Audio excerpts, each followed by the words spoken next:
안녕하세요. 하루하루 건강해지는 비결 총광래 건강정보입니다. 코로나19 상황이 장기화되면서 면역력이 어느 때보다 주목을 받고 있는데, 면역력이 강하면 바이러스 감염 예방에 도움이 되는 것은 물론이거니와 혹여나 감염이 되더라도 회복이 빠르다고 합니다. 그래서 감염병 예방에 많은 주의를 기울이고 있는 지금 자신도 모르게 면역력이 떨어져 있는지 확인해 볼 필요가 있습니다. 그래서 오늘 영상은 면역력이 떨어지면 우리 몸이 보내오는 대표적인 신호에 대해 살펴보도록 하겠습니다.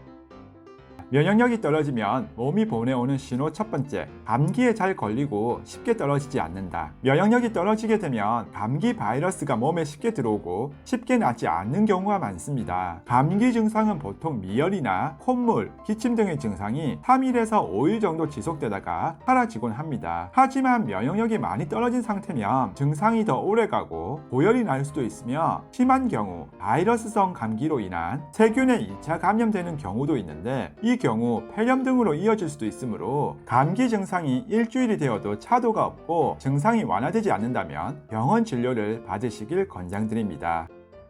두 번째, 구내염. 쉽게 얘기해서 입안에 뭐가 난다는 건데, 보통 구내염의 대부분의 증상은 흰점이 생기는 건데, 아프타성 구내염이라고 해서 신체가 지속적인 스트레스와 피로 등으로 인해 면역력이 떨어지면 발생한다고 합니다. 이때는 충분한 휴식과 수면을 취하고 균형 잡힌 영양 섭취를 통해 잘 먹어주면 면역력이 회복되면서 대부분 자연적으로 시간이 지나면 나아지지만, 베제트병과 같은 질환일 수도 있어 병원에 가셔서 진단을 받아볼 필요가 있습니다. 세 번째, 헤르페스.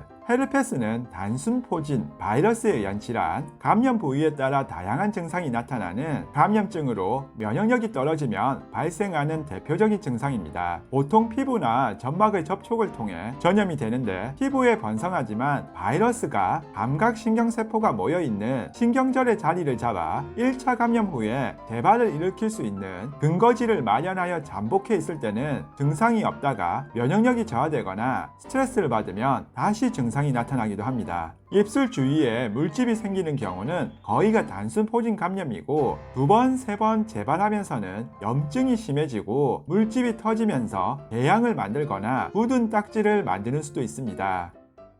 네 번째, 피로감. 특별히 무리하지 않아도 면역력이 떨어져 피로감이 생기게 되면 목이나 어깨 등의 근육통과 두통이 동반될 수도 있는데, 충분한 휴식과 영양 섭취로도 해결되지 않으면 면역력 저하가 이와 같은 피로 증상으로 나타나기 쉬우므로, 다른 원인 없이 지속된다면 피로와 스트레스 검사를 받아서 몸의 면역력 상태를 점검해 보는 것도 좋은 방법입니다.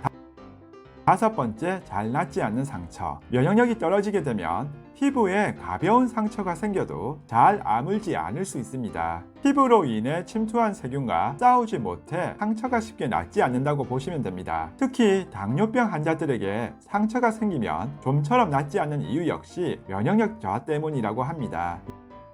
여섯 번째, 자주 배탈이 난다. 같은 음식을 먹어도 배탈이 나는 사람이 있고 멀쩡한 사람이 있습니다. 이는 면역력의 차이라고 보시면 되는데, 특별히 상하거나 잘못된 음식도 아닌데 자주 화장실을 가거나 설사를 하고 자주 배탈이 난다면 면역력 저하를 의심해 볼 필요가 있습니다. 오늘은 면역력이 떨어지면 몸에서 보내오는 신호에 대해서 알아보았는데, 이런 신호가 오기 전 미리미리 면역력을 높여 대비를 해주세요. 오늘 내용 주위에도 널리 알려주시고 도움이 되셨다면 구독, 좋아요 부탁드립니다. 오늘도 건강하고 행복한 하루 되세요.